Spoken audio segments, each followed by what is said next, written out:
Hi everybody, thanks for joining me today for this acrylic painting tutorial. Please check the description box below for all the supplies I used for this painting. Today I'm going to be using an 8x10 canvas panel. It is a cheaper canvas panel, and with those there's generally a lot of tooth and texture to the canvas. For this, I wasn't too concerned about it, but if you're looking for fine detail, you'd want something that was a little bit more smooth, or you would want to apply a few coats of gesso. So I'm starting by blocking in all of the wood background that I see. I'm making sure that I'm using horizontal strokes, and I'm using a 1-inch brush that I believe is an Artist Loft's brush. It doesn't matter what kind. You just want it to be fairly flat, and you want to keep your strokes horizontal for the entire process of doing this. You'll see towards the end when I finish the wood a little bit more, I am kind of adding in a little bit of scratches and things like that. That's the only time that you would want to change up your brush stroke. So I'm used quite a bit of different hues of browns, and there's even a little bit of violet in the wood, but the colors really don't matter at this point. I'm just kind of blocking in all of my values. So I'm working on the tabletop that's on the bottom, which is also wood, but it does have a varying tone of gray to it. And I'm using the same technique of keeping everything horizontal. You will also notice that I have my reference over to my left. It is a similar size as my canvas, and I just printed that on regular paper. It just helps to have a reference right beside you, and especially if it's a similar size, so that you can make sure that your placement and everything is correct. It really helps to make sure that you're not adding in too much detail. If your image is blown up really big and you're painting on something really small, you're going to end up adding way too much detail, and then it's just going to consume the painting and not be quite as pleasing to the eye. So having that printed off really is very helpful, and I highly suggest that if you're going for any type of realism. Now I'm adding in some cooler shades into the wood. Off on that left side there was a little bit of violet, so I did add a little bit of that in, and I'm keeping my strokes very horizontal. And you'll see I flip the brush from being wide to the thinner side, and that just kind of creates a little bit more dimension and diversity in my stroke, so that it's not just one solid brush stroke throughout.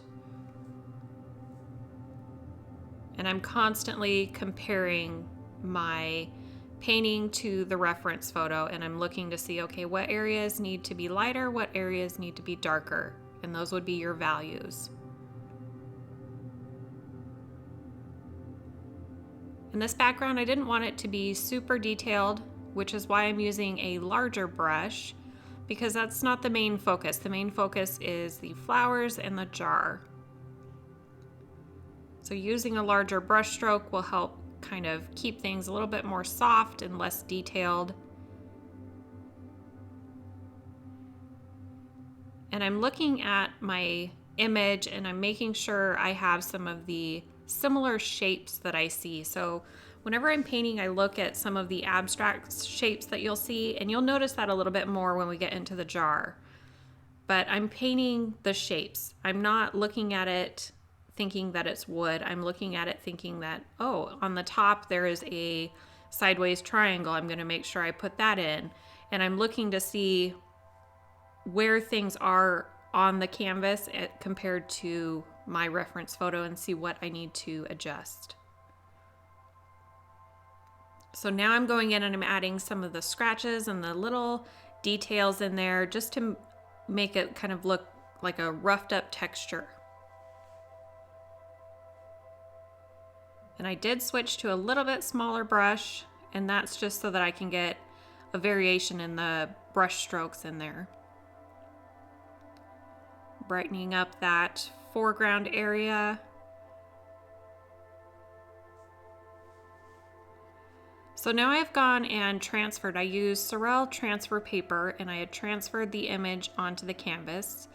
You can freehand it if you want, you could grid it, whatever works for you. I was trying to get this all done in one day, so I just went ahead and transferred it. And since my background is pretty dark compared to the yellow on the flowers, I needed to go in on the petals and make sure I brighten those up with just some white. And I'm not being really careful as to making sure I get full coverage on the white. I just want the general idea that they're blocked in white.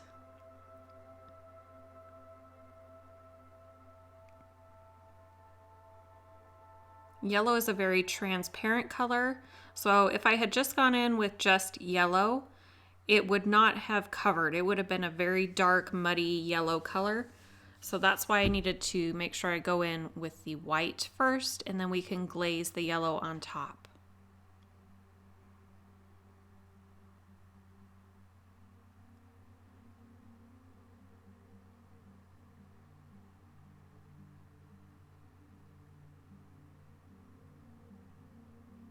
So now I'm going to do the centers of the flowers, and although this looks like it is pure black on there, it is not. I mixed it with some violet and some umber as well. I didn't want just the flat black paint, so I wanted to make sure I had a little bit of richness to it. So now we're going to be starting on the jar. And when you're painting glass, it can be kind of tricky for people. They think it should look one way, but when you look at the reference photo, that's not how it should be. So it's helpful if when you're painting glass, you just look at the abstract shapes. And that's all I'm doing. I'm working on the darks right now, so I'm picking out all of the abstract shapes that I see in the jar. All of the foliage that's down at the bottom of the jar, I'm making sure I put all of that in the shape that I see in the reference photo.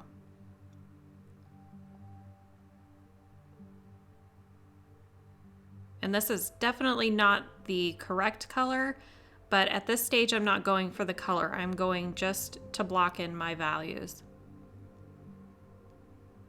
Working a little bit on the lid of the jar.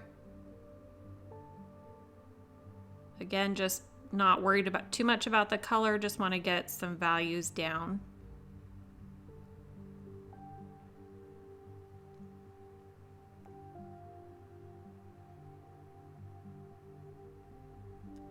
Making sure that once I put in my darks, I go ahead and put in my brightest brights.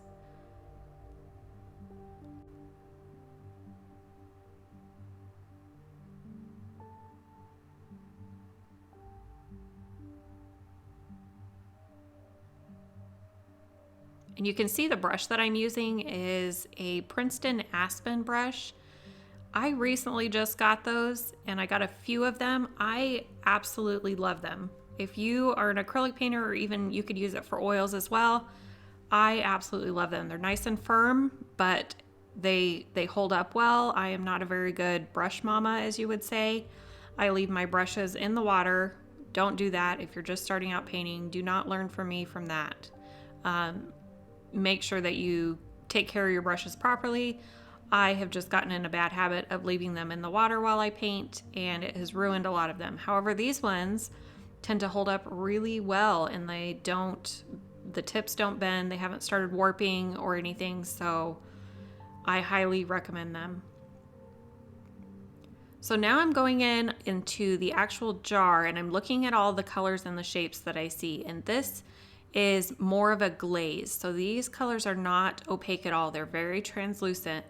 And I'm even mixing a little bit of golden glazing medium in with that. And that is another product that I've recently fallen in love with.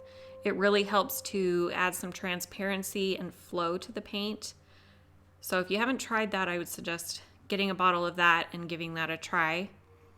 I do use Liquitex Basics, and they're generally transparent anyways, but for some reason I really just like the consistency of the golden glazing medium.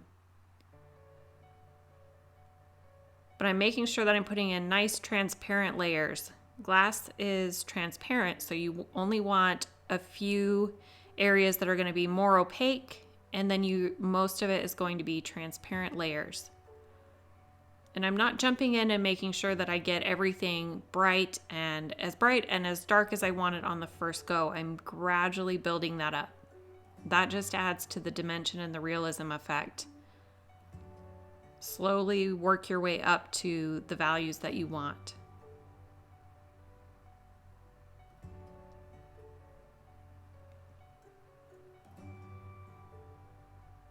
Just starting to do minor details. And because this is an 8x10 painting, it's fairly small to be able to incorporate a ton of detail. And because it is a rough textured canvas, it was very difficult to get a ton of detail into it. So if you're going to be working on a larger canvas, you would want to make sure you get all those little details in. But for this small of a canvas, I just wanted to get the general idea of, you know, some realistic flowers in a realistic jar, but I wasn't looking at all of the details. So now I'm warming up some of the jar with some of the background color that I had in previously on the wood. Because it is glass, some of that is going to show through, and I'm making sure that it's nice and transparent. Just brightening it up bit by bit. And I'm still looking at all of the abstract shapes. So I'm not going through and blocking in a huge area with one color. I'm looking at all the little shapes that make up that color.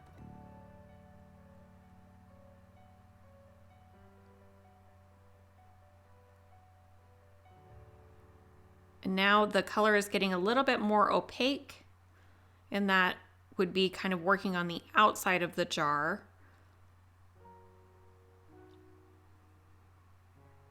Some of those shine spots.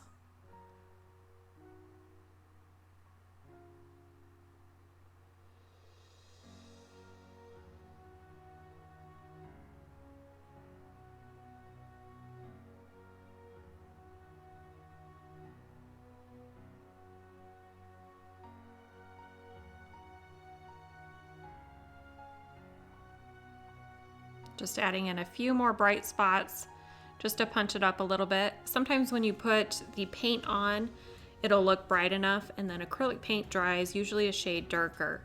So by the time you dry it, or by the time it has dried, it has darkened a little bit. So you need to go back over it and brighten it to the shade that you want.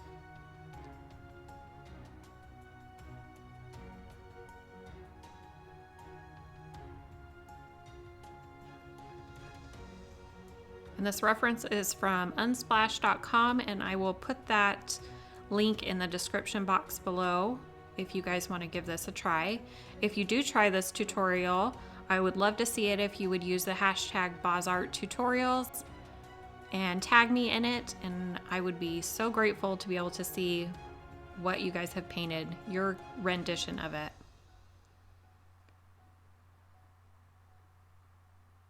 So now I'm going in and I'm kind of blocking in some of the yellow in the flowers. I'm not worried about any of the detail.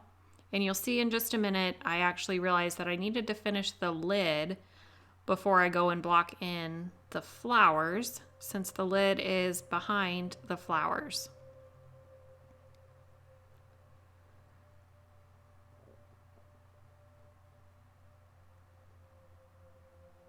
And it does look white on the video, however, it is a very pale blue that I used for the brightest highlights on the lid.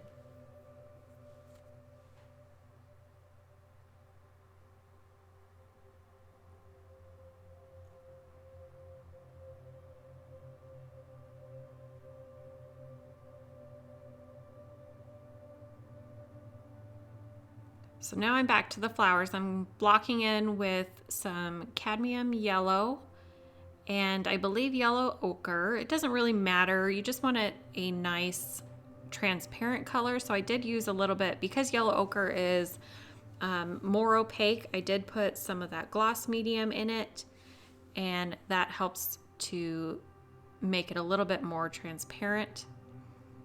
I'm just getting a base coat on, so I'm not even concerned about covering up every single bit of the white, because I'm going to be adding more layers on top of this.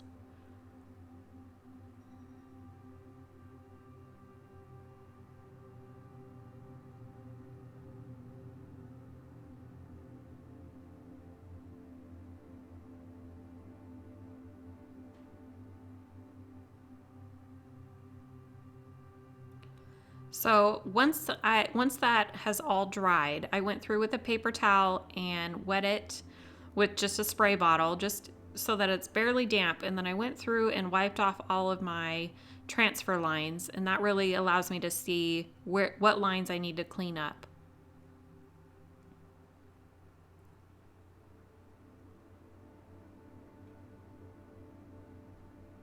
Again, going back through and brightening up some of the areas. Like I mentioned before, it dries a little bit darker, so I just wanted to make sure I added in a little bit more of a punch to some of those highlight areas.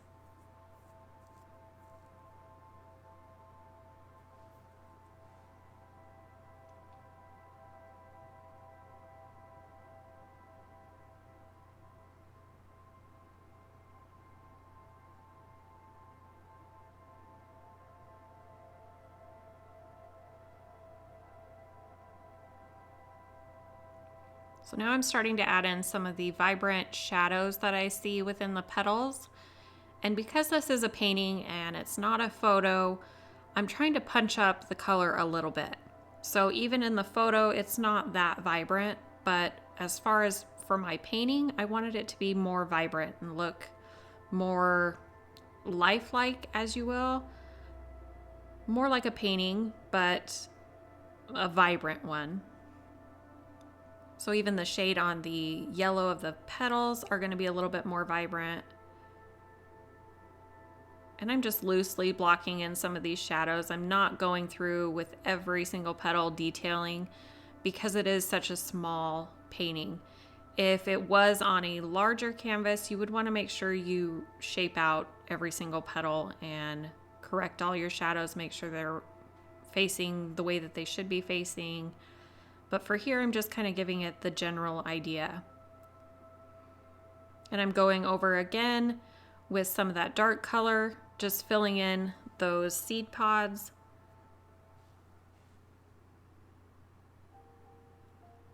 So now I'm going in with it's really pale yellow, but it's brighter than the yellow that I had on before. And this is kind of the highlight. I'll end up glazing over this again. I'm not covering the entire petal, just some of the highlight areas that I see in the reference photo that need to be a little bit brighter.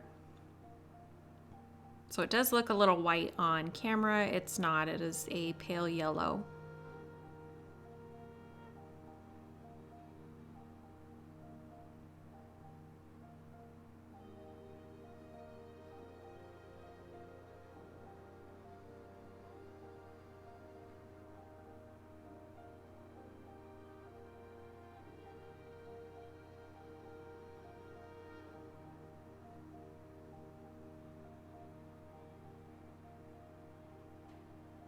Again, going through and punching up highlights where I think it needs to be.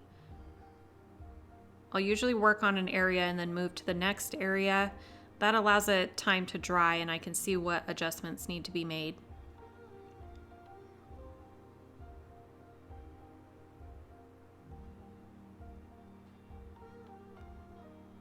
So now I'm glazing again. I'm using some of that golden gloss glazing medium just to keep it nice and transparent. Really trying to punch up that yellow color. And I'm not covering all of the pale yellow that I put down. I'm just kind of, wherever I want it a little bit more vibrant, I'm making sure I put that on there.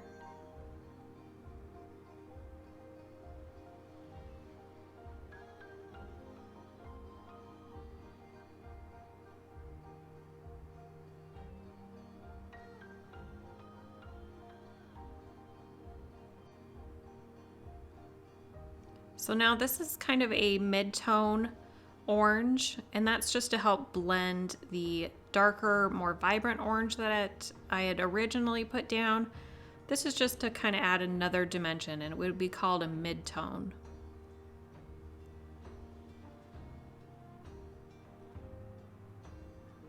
This will also help push some of those petals back into shadow.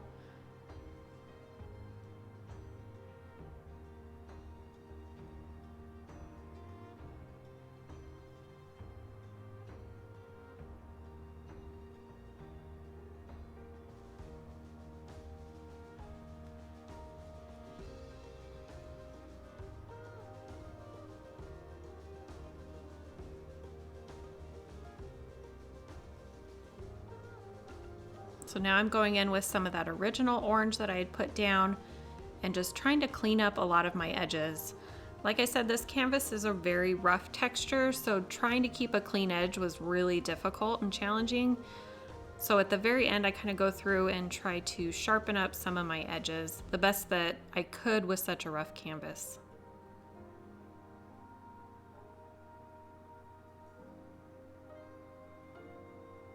And then I go back with the lighter color and I do the same thing, sharpening everything up, punching in just a little bit more detail. But I'm trying not to overwhelm the canvas with too much detail because of its size.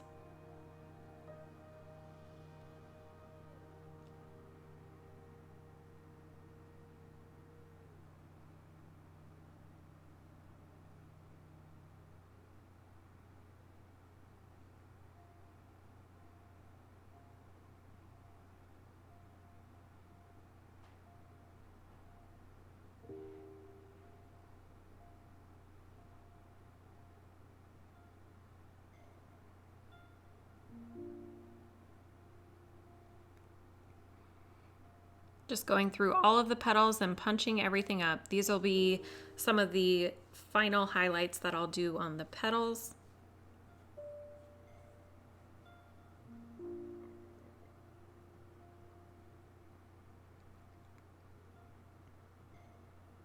And pay attention to your reference photo because it has all the information that you need as to where to place your highlights and your darks.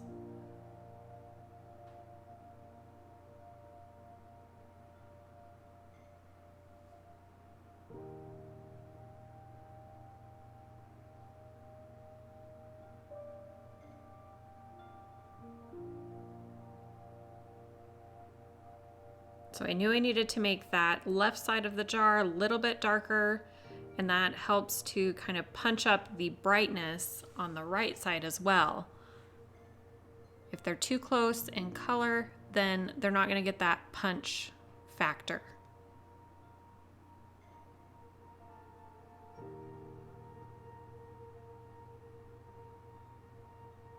Going back in one more time and putting in some deep dark colors back into the jar, making sure those are nice and dark.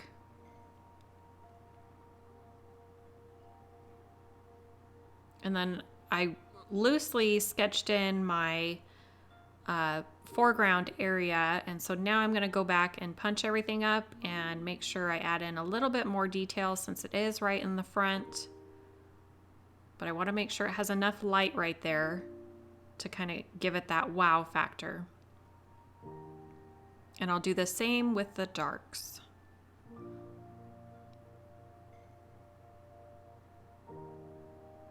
If you guys enjoyed this video, please like and subscribe.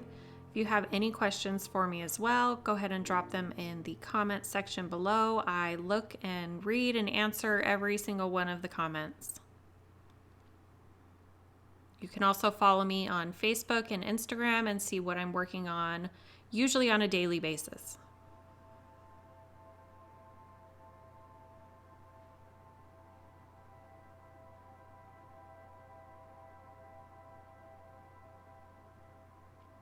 And now I'm starting to wrap up the painting, so I'm putting in the final white highlights, really just making sure everything is where the level that I want. And this is pure white that I'm using now.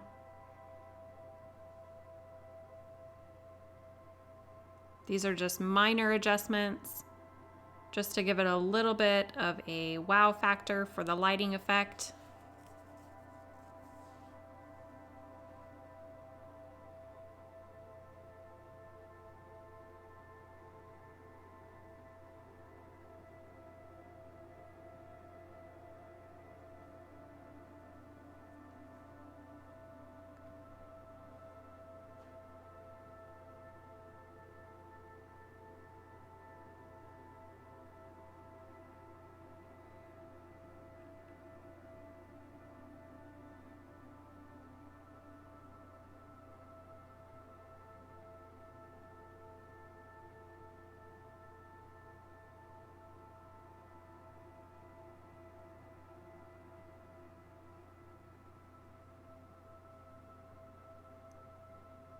Going through the seed pods one more time, making sure I have them quite dark, and that helps to really bring the painting to life that way.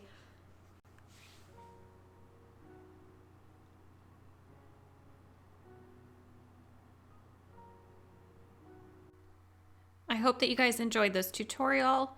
Again, if you have any questions, put them in the comments section below, and make sure you hit that like, subscribe, and bell button to be notified of the next upcoming videos.